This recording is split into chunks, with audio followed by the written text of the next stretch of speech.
not working, and you know how one area is not working, you just get withdrawn.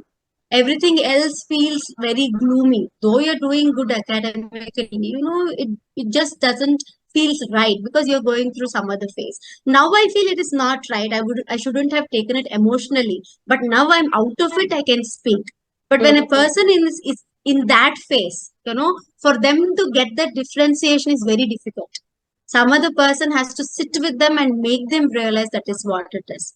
So we thought maybe a change of place may help me in conceive.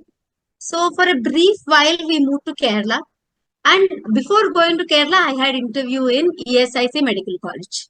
Okay, so I had applied and I was shortlisted. But I thought, government institute, they'll take a lot of bribe, and I was not ready to give any bribe. I was like, with my talent, with my whatever academic qualification, if you want to take, you take. Otherwise, I don't want. That is what. So I thought I won't get. That was my mindset. I just came casually. People were studying in the interview. I didn't even bother to open the book. I was just networking, talking to everyone. I was seeing some people after so many years. So we were getting connected. And I went and I joined Kerala 1.5 months.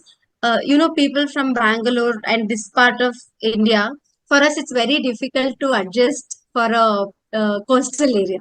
Yeah, It okay. was really very difficult for me to get adjusted. And also, we are vegetarians. So, food was a concern. If I go to a vegetable shop, I find 3 to 4 vegetables and 30 to 40 variety of seafood. Yeah. So it was really very difficult for us at that time. And somehow I got selected in ESI. So it was a tough call to make. We had just left Kolar and joined there, and now I have to come back and join a new institute. But then we all sat and decided whatever it is, finally we have to come back and settle in Karnataka. That is where our roots are.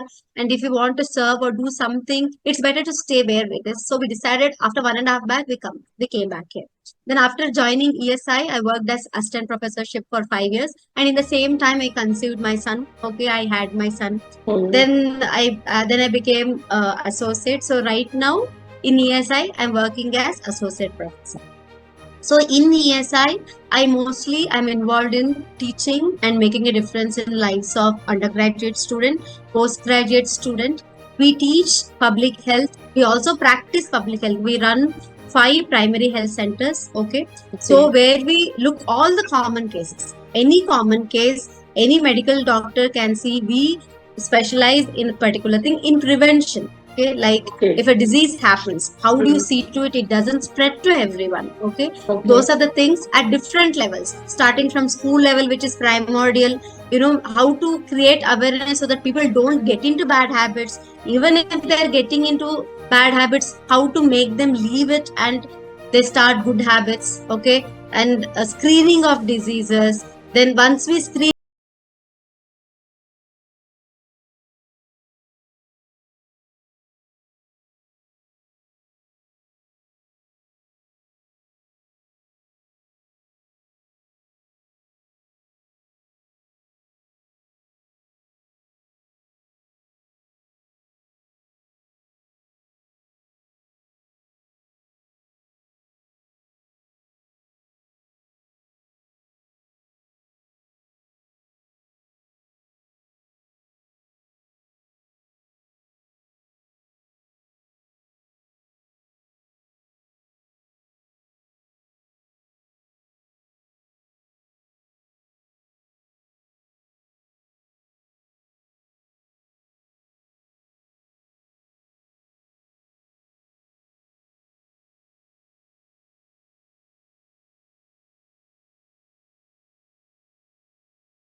better quality of life. They did their work themselves and they were at a much higher level than what I have seen in a small town. So that's when I decided that I need to make a difference in the lives of disabled. And disability is something is not restricted to one set of people. Anybody can become disabled at any point in time, either temporarily or permanently. And our community, people, and environment are not ready to take that. If you ask somebody, what will happen if you meet an accident? They say that it's better if I die than me living without my limbs or with disability. Why Yes. we are speaking like that?